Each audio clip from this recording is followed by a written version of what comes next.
নমস্কার। আমার এই ভিডিওটা আজকের ভিডিওটা তোমাদের জন্য নয়, মানে তোমাদের বলতে যে সমস্ত ছেলেমেয়েরা আমার এই ভিডিওগুলো দেখো তাদের জন্য না, তোমাদের বাবা মার জন্য। মানে আমাকে অনেকে জিজ্ঞেস করেছেন যে মাস্টারমশাই ওদের 1-2 এই প্রথম শ্রেণী বা দ্বিতীয় শ্রেণীতে পড়তে পড়তে কী ধরনের ব্যাকরণ বা কী ধরনের গ্রামার, বিশেষ করে বাংলার ক্ষেত্রে কী ধরনের ব্যাকরণ ওদের দিকে পড়াবো, বা তার কোনো ভালো বই আছে নাকি, কিভাবে পড়াবেন না পড়াবেন, কী কী পড়াবেন সেগুলো পরে বলছি। আমি কয়েকটা জিনিস আগে বলে নিই। প্রথমত হচ্ছে, খুব বেশি দুশ্চিন্তা করবেন না। প্রথম এবং দ্বিতীয় শ্রেণীতে, প্রথম শ্রেণীতে ওরা ঠিকঠাক রিডিং পড়তে পারছে নাকি সেটা গুরুত্বপূর্ণ। বাক্যগুলোকে ঠিকঠাক সাজিয়ে তার অর্থগুলো বুঝতে পারছে নাকি, বাক্যের মানেটা বুঝতে পারছে নাকি, ছোট ছোট করে বাক্য গঠন করতে পারছে নাকি। যুক্তবর্ণ দরকার নেই এখন, যদি যুক্তবর্ণ নাও শিখছে তাহলে দরকার নেই, কিন্তু গাছ নিয়ে একটা বাক্য রচনা, আম নিয়ে একটা বাক্য রচনা, হাঁস নিয়ে একটা বাক্য রচনা, চোখ নিয়ে বাক্য রচনা। এবার চোখ, মাথা, মুখ, কান, হাত, পা, ঘাস, পাখি, আকাশ, বাতাস, পাহাড়, নদী, বাড়ি, মাঠ, খেলা, ছেলে মেয়ে, বাবা মা, এরকম যত রকম শব্দ যাই কিছু শিখছে ওরা, তার দিয়ে একটা করে ওরা বাক্য রচনা করতে পারছে নাকি দেখুন। বাক্য রচনা এবং অর্থ, এই দুটো যদি ওরা ঠিকঠাক বুঝতে পারে, তাহলে অর্থ যদি বুঝতে পারে, তাহলে তার থেকে ছোট ছোট করে বিপরীত শব্দ, আমি সহজ পাঠ পড়ানোর সময় বলেছিলাম যে কিভাবে সহজ পাঠ পড়তে পড়তেই আমরা তার মধ্যে থেকে অর্থ শিখব এবং তার সঙ্গে সঙ্গে বিপরীত অর্থও শিখব। দ্বিতীয় শ্রেণীর শেষের দিকে, দ্বিতীয় শ্রেণীর শুরুর দিকে কিন্তু পদ পরিবর্তন বাংলা মিডিয়ামের কোনো স্কুলেই শেখানো হয় না। দ্বিতীয় শ্রেণীর শেষের দিকে তখন পদ থেকে পথিক বা পদ থেকে পাথেয়, শ্রম থেকে শ্রমিক, পরিশ্রম থেকে পরিশ্রমী বা পরিশ্রম থেকে পারিশ্রমিক, আকাশ থেকে আকাশী, গোলাপ থেকে গোলাপি, লাল থেকে লালচে, নীল থেকে নীলাভ, চোখ থেকে চাক্ষুষ, মুখ থেকে মৌখিক, এই ধরনের, দেশ থেকে দৈশিক, এই ধরনের বেশ কিছু পদ পরিবর্তন শেখানো হয়। তাহলে আমি তার একটা লিস্ট আছে যে আমার ব্যাকরণের কি কি এই শ্রেণীগুলোর জন্য প্রযোজ্য। মানে তখন তো ওদের দিকে বিশেষণ কত রকমের বা বিশেষ্য কত রকমের, এই জিনিসগুলো অত ভারী ভারী করে শেখানোর দরকার নেই। পড়তে পড়তে পড়তে পড়তে তার মধ্যে থেকে আমি অনেক জিনিস জানবো। আমি আপনাদের দিকে বলে দিই, মোট কথা ওরা বিভিন্ন যে পড়া আছে সেই পড়াগুলো পড়তে পড়তেই ওদের মধ্যে বেশ কিছু ব্যাকরণের ধারণা আস্তে আস্তে তৈরি হয়ে যাবে। দেখুন, প্রথম হচ্ছে যে রিডিং পড়লো, রিডিং পড়ার পর তার মধ্যে থেকে বিভিন্ন অর্থ, বিভিন্ন শব্দের অর্থ আসে। এই অর্থ লেখো, অথবা ভাষাটাকে পরিবর্তন করে দিয়ে কিছু কিছু ক্ষেত্রে বলা হয় সমার্থক শব্দ লেখো অথবা প্রতিশব্দ লেখো। প্রতিশব্দ মানে কিন্তু বিপরীত শব্দ নয়। প্রতিশব্দ মানে হচ্ছে যে শব্দটি বলা আছে সেই শব্দেরই আরেকটি, মানে আর একই অর্থযুক্ত শব্দ। এরপর হচ্ছে বিপরীতার্থক শব্দ, মানে বিপরীত অর্থযুক্ত শব্দ বা বিপরীত অর্থ লেখো। দিন রাত্রি, সকাল বিকাল বা সকাল সন্ধে, তারপরে এরকম সাদা কালো, উপর নিচ, পূর্ব পশ্চিম, উত্তর দক্ষিণ, এরকমভাবে আমরা বিভিন্ন রকম বিপরীত শব্দগুলো পাবো। আলো আধার।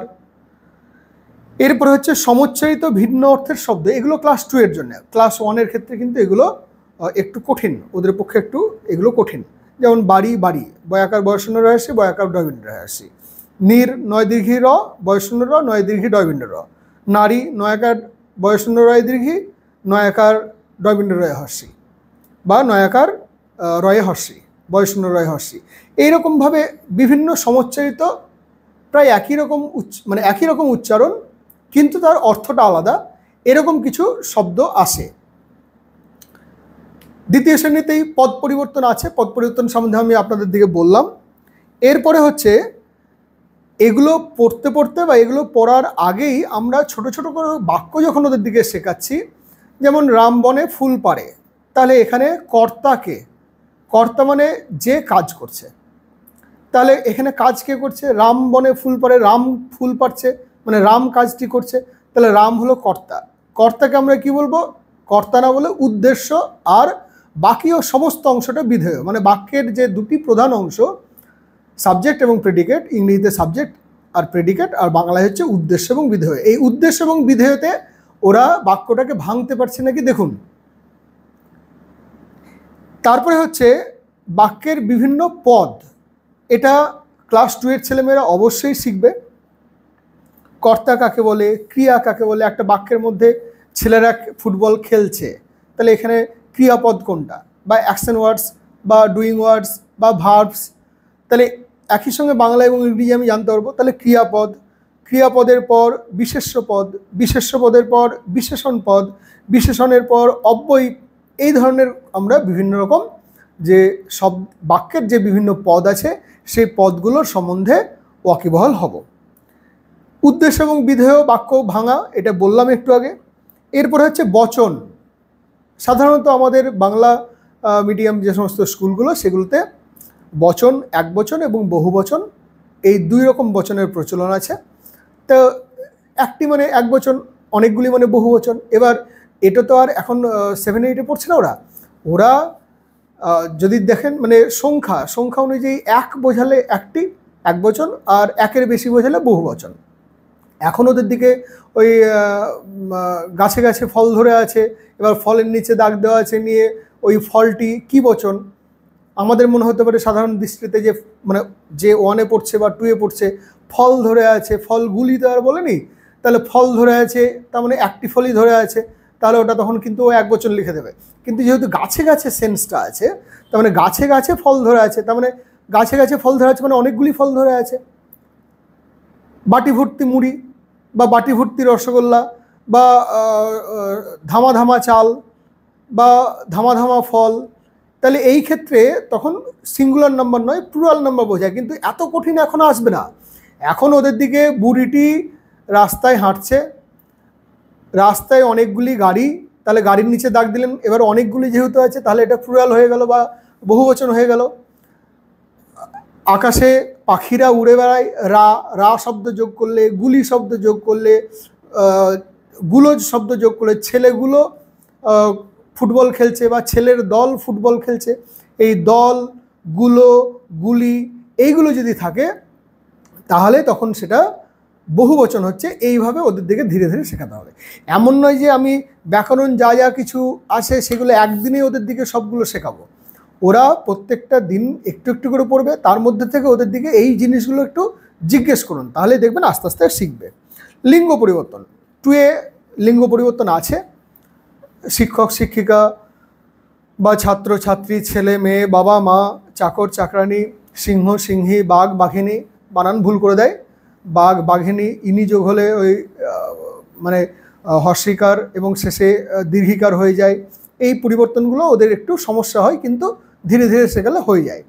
3য় শ্রেণীতে কিন্তু আছে, সন্ধি আছে। 3য় শ্রেণীর থেকেই ওরা ছোট ছোট করে যেগুলো সহজ সন্ধি সেই ধরনের সহজ সন্ধিগুলো পারবে। নিপাতনের সিদ্ধ সন্ধি ক্লাস 4 বা 5-এ এগুলোতে থাকে, কিন্তু এখন কিন্তু ওদের দিকে নিপাতনের সিদ্ধ সন্ধি এগুলোর দরকার নেই। ওরা স্বরসন্ধি বা ব্যঞ্জন সন্ধি ক্লাস 3-তে স্বরসন্ধি এবং ক্লাস 4-5-এ স্বরসন্ধি, ব্যঞ্জন সন্ধি, নিপাতনের সন্ধি, নিপাতনের সিদ্ধ সন্ধি সমস্ত ধরনের সন্ধি শিখবে। বাক্য গঠন অর্থাৎ কোনো একটা শব্দ দিয়ে তার সেই শব্দটি থাকবে, সেই শব্দটির রূপ পরিবর্তন হতে পারে। যেমন ছেলে, এবার যদি ও লেখে যে ছেলেরা মাঠে ফুটবল খেলছে তাহলেই নাম্বার দেবো না বা সে নাম্বার পাবে না, এরকম কোনো ব্যাপার নেই। গাছ দিয়ে বাক্য লিখতে বলেছে, এবার ও যদি লেখে যে গাছে কচি পাতা ধরেছে, গাছে অনেক ফল ধরে আছে, তাহলে গাছে এই এ যোগ হয়েছে বলে যে সে নাম্বার পাবে না তা কিন্তু নয়। বাক্য গঠন ওদের দিকে শেখান।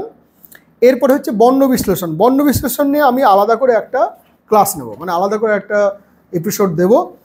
বর্ণ বিশ্লেষণ বিভিন্ন স্কুলে বিভিন্ন রকমভাবে শেখানো হয়। আমি বহু নামি দামি স্কুল, সরস্বতী বিদ্যা মন্দিরের যে সমস্ত মাস্টারমশাই তাদের যে সমস্ত কাজ, শহরের যে সমস্ত বিদ্যালয়, সে সমস্ত বিদ্যালয়ের অনেক ক্ষেত্রে কনফিউশন আছে।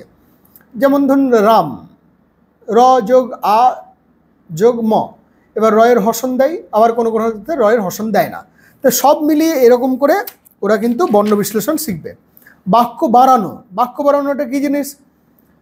যেমন ধরুন রাম ফুল পাড়ে, এটাকে বললেন আর একটু বড় করো, রাম বনে ফুল পাড়ে, রাম সকালবেলা বনে ফুল পাড়ে, আমি দেখি, আমি ছবি দেখি, আমি মন দিয়ে ছবি দেখি, সে ছবি আঁকে, সে মন দিয়ে ছবি আঁকে, সে মন দিয়ে ফুলের ছবি আঁকে। এরকম করে বাক্যগুলো, বিভিন্ন রকম বাক্য আছে, সেই বাক্যগুলোকে বাড়াতে শিখতে হবে। আর যেটা হচ্ছে ছবি দেখে বাক্য লেখা, একটা ছবি দেখে সেই ছবিটা থেকে তুমি কি দেখতে পাচ্ছ, কি লিখতে পারছো, সেটা সে লিখতে পারছে নাকি দেখুন। এবং ছবি দেখে গল্প বলা, যে 4-5টা হয়তো ছবি পরপর দেওয়া আছে, সেই ছবিটাতে একটা গল্প বলা আছে, সে ওই ছবিটা দেখে গল্পটা যদি জানে তাহলে ভালো, যদি না জানে তাকে ওকে বলে দিন। তারপরে দেখবেন যে ও তার থেকে প্রত্যেকটা ছবি দেখে একটা বা দুটো বাক্য লিখতে পারবে, নিয়ে সবশেষে দেখবেন যে আসলে ও একটা পুরো গল্পই লিখে ফেললো। তাহলে এইরকমভাবে, এমন নয় যে একদিনে বা দুদিনে এই ধরনের পারদর্শিতা তৈরি হবে। দেখুন, আর আমি কয়েকটা জিনিস বলে দিই, যেটা হচ্ছে আদর্শলিপি। এই আদর্শলিপির মধ্যে প্রচুর কাজ দেওয়া আছে। এখানে পরপর দেখুন, আমি পৃষ্ঠা উল্টে যাচ্ছি, এখানে বিভিন্ন রকম কাজ দেওয়া আছে। আমরা এই বইগুলো পড়াই না, এই বইগুলো করাই না, এবার করাই না বলেই বিপদে পড়ি। তারপরে এখানে দেখুন নীতিকথা, প্রভাত বর্ণন বলে যে ছড়া আছে সেই ছড়া, তারপরে দিয়ে অসৎ সঙ্গ পরিত্যাগ করো, এবার পরিত্যাগ করো মানে বর্জন করো বা ত্যাগ করো বা ছেড়ে দাও। দিয়ে আলস্য পতনের মূল, আলস্য মানে কুড়েমি। এইরকম করে দেখবেন মানে অকল্পনীয় ভালো বই। কিন্তু আমি মানে বুকে হাত দিয়ে বলতে পারি যে আমরা অভিভাবকরা এই ধরনের বইগুলি ছেলেমেয়েদের দিকে এত নিখুঁতভাবে খুঁটিয়ে পড়ায় না বলেই ওরা দুর্বল হয়ে যায়। দিয়ে দেখুন কটুবাক্য কখনো বলিও না, দিয়ে খললোককে ঘৃণা করিও না, খললোক মানে বদলোক। তাহলে এরকমভাবে আমরা বিভিন্ন রকমভাবে আমরা কাজগুলো কিন্তু করতে পারবো। এরপরে দেখুন এর শেষের দিকে বিভিন্ন রকমভাবে বাংলা, এখানে দেখুন বাংলা তিথি, গ্রহণ, পক্ষ, পশুর নাম, পাখির নাম, সব কিছু, বাদ্যযন্ত্রের নাম, গাছের নাম, সব কিছুই দেওয়া আছে। তারপরে বিভিন্ন যে অংশ, সেই অংশগুলো গদ্যরূপ দেওয়া আছে। তাহলে আমরা এই অংশগুলো যদি ঠিকঠাক ছেলেমেয়েদের দিকে পড়াই, তাহলে কিন্তু ওরা অনায়াসে অনেক কিছু শিখবে। এরপরে আরেকটা দেখাই, এটা হচ্ছে প্রথম ভাগ। এই বইটা আমার কাছে আছে, এই বইটা আপনারা বাজারে কিনতে পাবেন, পুরনো বই, একটু খোঁজ করতে হবে। আনন্দপাঠ, ব্যাকরণের আনন্দপাঠ, প্রথম ভাগ, ডক্টর নরেশচন্দ্র জানা। এর মধ্যে দেখবেন প্রথম দিকেই একদম দেওয়া আছে কি কি কাজ ওরা শিখবে। ভাষা, ধ্বনি, বর্ণ, বাক্য, পদ পরিবর্তন, মানে পদ, বিশেষ্য, ক্রিয়া, বিশেষণ, সর্বনাম, অব্যয়, লিঙ্গ পরিবর্তন, বচন পরিবর্তন, পুরুষ, ক্রিয়ার কাল, সন্ধি, সাধু ভাষা, চলিত ভাষা, সমার্থক শব্দ, বিপরীতার্থক শব্দ, সমচ্চারিত ভিন্নার্থক শব্দ, শুদ্ধ শব্দ মানে দুটি শব্দ, শৈশব বানান হয়তো আলাদা দেওয়া আছে, শুশ্রূষা আলাদা শব্দ বানান দেওয়া আছে, কোন বানানটা ঠিক, শরীর দুটো আলাদা বানান দেওয়া আছে, কোনটা ঠিক সেটা ওরা জানতে পারবে। বোধ পরীক্ষা, একটা গল্প বলেছে, গল্প থেকে বিভিন্ন প্রশ্ন তুলে দেওয়া আছে। তাহলে এইরকমভাবে এটা প্রথম ভাগ। এর আর একটা বই আছে, একই লেখকের বই, ব্যাকরণের আনন্দপাঠ, দ্বিতীয় ভাগ, ডক্টর নরেশচন্দ্র জানা। এখানেও দেখবেন বিষয়গুলো প্রায় একই দেওয়া আছে, ভাষা, ধ্বনি, বাক্য, পদ, কারক, ক্রিয়াকাল, কারকটা যুক্ত হলো, শুদ্ধ শব্দ, সমর্থক শব্দ, বিপরীতার্থক শব্দ, বোধ পরীক্ষা, পত্র রচনা, গল্প রচনা, অনুচ্ছেদ রচনা, লিঙ্গ, বচন, পুরুষ, সন্ধি, পদান্তর, সাধু ভাষা এবং চলিত ভাষা। তাহলে বিভিন্ন যে বইগুলি আছে সেই বইগুলো দাম বেশি কিছু না। আমার কাছে যে বইগুলো আছে সেই বইগুলো যে বিশাল দামি কিছু তা নয়। এই নরেশচন্দ্র বইটাই যেমন বলছি, এই বইটার দাম হচ্ছে 50 টাকা, এই যে এখানে লেখা আছে 50 টাকা। তাহলে আমার কত টাকা দাম? বেশি কিছু দাম নয়। খালি এই আদর্শলিপির দাম বোধহয় এখন 30-40 টাকা করেছে, আগে তো আরও কম ছিল, মলাট দেওয়া আছে বলে আমি দেখাতে পারছি না। তো এই বইটা অসম্ভব ভালো বই। আদর্শলিপির থেকে অসংখ্য ব্যাকরণ ওদের দিকে শেখানো যাবে। এবার লাস্ট যেটা কথা, একটা এরকম রচনা প্রসঙ্গ প্রথম শ্রেণীর জন্যে, প্রথম শ্রেণীর বলুন নয়, এটা বাণী সংসদ থেকে দেওয়া, এর মধ্যেও প্রচুর ব্যাকরণ দেওয়া আছে। আর আমরা যে বইটাকে অ্যাভয়েড করে যাই, খুঁটিয়ে পড়াই না, সেটা হচ্ছে ঈশ্বরচন্দ্র বিদ্যাসাগর প্রণীত এই সংযুক্ত বর্ণ, অসংযুক্ত বর্ণ এটা, আর এখানে আছে সংযুক্ত বর্ণ। অসংযুক্ত বর্ণটা প্রথম দিকে পড়াবেন, সংযুক্ত বর্ণটা দ্বিতীয় ভাগ, এটা একটু কঠিন, পরের দিকে পড়াবেন। দুটো ভাগেই দেখুন শেষের দিকে কিন্তু এরকম করে খালি এই এক পৃষ্ঠার মধ্যে এই বাঁদিকে দেখুন প্রত্যেকটার অর্থ দেওয়া আছে। মানে অকুল মানে অসীম অপার, অকৃত করা হয় না এমন, অগাধ মানে অথয়, অগুণ মানে দোষহীন, অতনু মানে যার দেহ নাই, এরকম করে অসংখ্য মানে দেওয়া আছে। প্রত্যেকটা মানেই কি ওদের দিকে প্রত্যেক দিন পড়াবেন তা পড়াতে হবে না, কিন্তু অর্থগুলো জানা দরকার। আমরা যত পড়ব তত আস্তে আস্তে অর্থগুলো জানবো। এখানেও দেখুন দ্বিতীয় ভাগ সংযুক্ত বর্ণ, যেটা সেই সংযুক্ত বর্ণের শেষের দিকে এরকম করে অনেকগুলো অর্থ দেওয়া আছে।